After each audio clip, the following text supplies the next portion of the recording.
বানাবো সম্পূর্ণ নিরামিষ পদ্ধতিতে ঢ্যাঁড়স সর্ষে পোস্ত।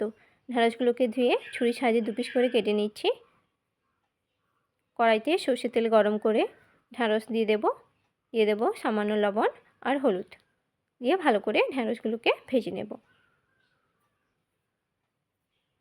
এরই মধ্যে মশলাটা তৈরি করে নেব। মিক্সি জারের মধ্যে দিয়ে দেব 1 টুকরো আদা, 3টে কাঁচা লঙ্কা, 1 চামচ সর্ষে, 1 চামচ পোস্ত আর 1 চামচ চাল মগরা। দিয়ে দেব হাফ চামচ জিরে, সামান্য একটু জল দিয়ে মিহি পেস্ট বানিয়ে নেব। ঢ্যাঁড়স ভাজা হয়ে গেছে, কড়াই থেকে তুলে নেব।